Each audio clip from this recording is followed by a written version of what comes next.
Good morning. This is Glenn Andrews coming from Hiram, Georgia, representing that Hills and Kings as always. What is it? Day before New Year's? The day before New Year's. So about December 30th, I would say. My good buddy about to come on over, about to knock out a session real quick. Just want to tell y'all something as we get closer to the new year, and something my dad told me a long time ago. He told me and my brother a long time ago, and along the way I've had some other folks, plant little seeds on me and something to marinate on. About 30-something years ago, a lot happened before I came here and went to Morehouse. About 30-some years ago, me and the fellas was at a spot partying, having a good time. 95 to 98% of the time, I was the designated driver. So most of the time, I wasn't drinking, but I was always kind of holding the drinks or watching out for the drinks or whatever that case may be. And we was at a particular spot in San Diego, So they was trying to, outside of Bogies and all the other places, me, Mark, Vince, Nelton, Maurice, a few other folks, we was going to some other spots. And I remember this cat just bumped into me and didn't say nothing, no excuse me. And I mean, it was just literally a lean in. And he bumped into me so just off balance and crazy. I was like, bro, where was the excuse me gonna come? Because that's how I was raised. If I stepped on somebody, Stacey Adams, I would say, I'm sorry, apologize for that, being respectful. So there was no response. It was like he did it and felt confident in it. And I let my man walk away. And that was probably about 12 midnight. And so all through that morning, I would just marinate on that. It kind of messed up my night in that spot. I said, no, because this dude had bumped into me and didn't say nothing, and he didn't realize the power that I had between benching over 400 pounds and the martial arts.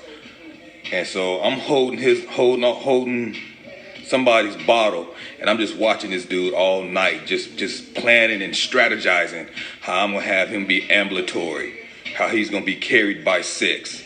And by the end of the night, when everybody was clearing out and they was getting ready to shut down about 2, 3 in the morning, I caught him, and I was headed right for him. And he was kind of woozy, and he was with a couple of cats, and they all was going to get served. And by that time, the fella saw where I was doing, because I had told Vince, and I don't know if I told Mark or not. And so they ended up grabbing me and keeping me from serving dude, because he was going to get it, because I was not drunk. I was just on full, ready to go at it, ready to get in. And so I didn't get to him. Went home that next day, went on to the apartment.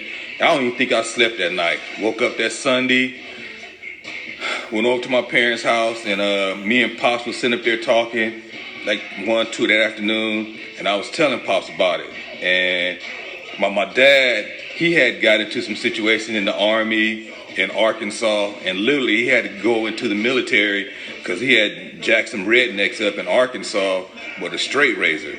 And they came looking for him, and they had to get him out of Oklahoma.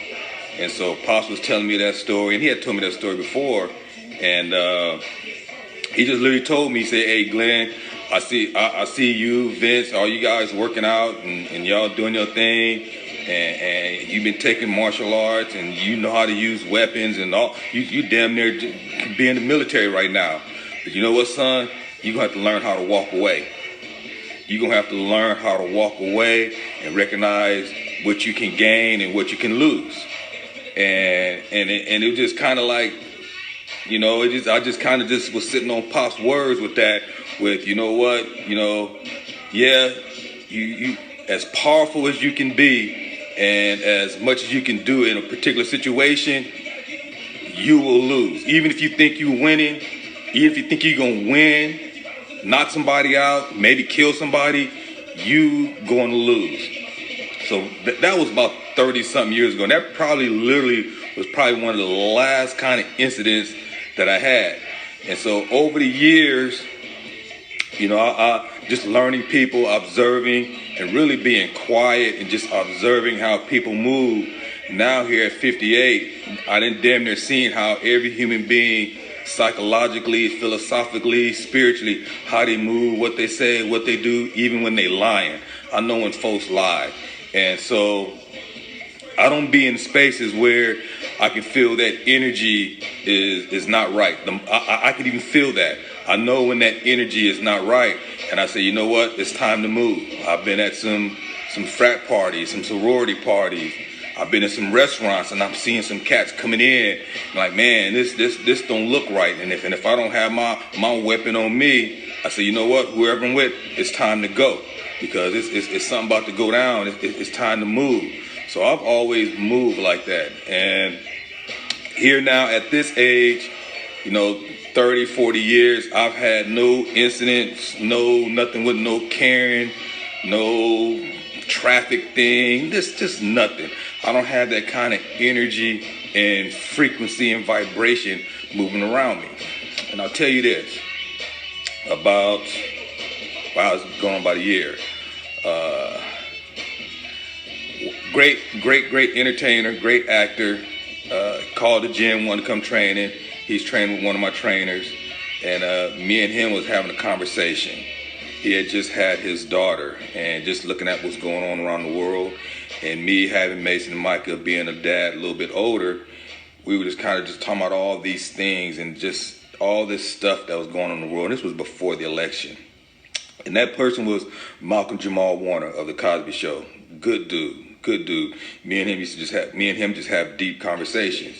And one of the things me and him, we kind of came to an agreement on is people in this world give off a frequency and a vibration. And if you're in tune with that, you can tell what's going on around you. You can feel what's going on with people. And I've always had it, but I didn't recognize what it was. And when Malcolm said that, it just kind of stuck with me. Frequency and vibration.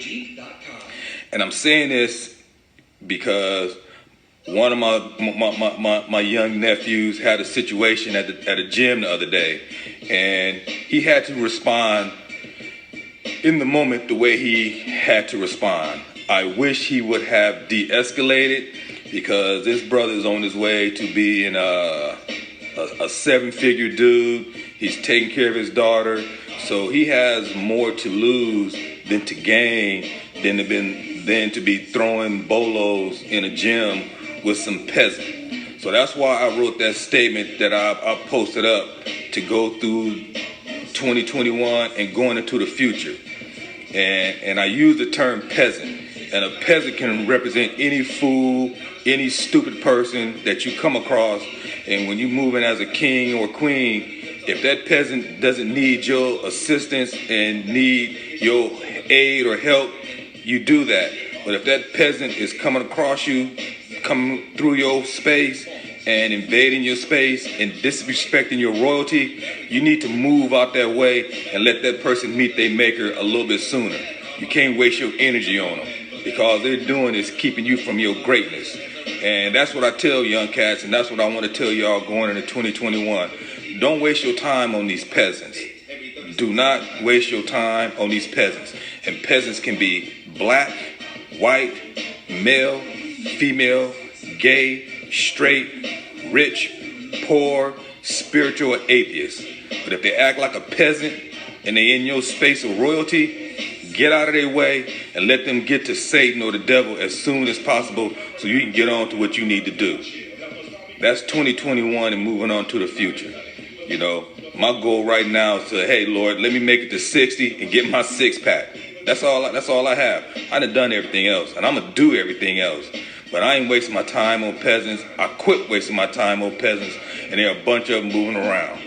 And this ain't up for debate. It ain't up for argument, because I don't debate individuals. I teach, and I debate my equals. Dr. John Henry Clark. That's how I move now. So, going into 2021, don't waste your energy on fools. Do not do it. Move in your royalty. Move in your greatness. Recognize folks. Watch how you move, and be about your business. So this probably be the last little blurb I go live with before the New Year's. And I want to see everybody just go from 2020 to 2021 on the strength. So this is Glenn Andrews, Southeast San Diego, Hiram, Georgia.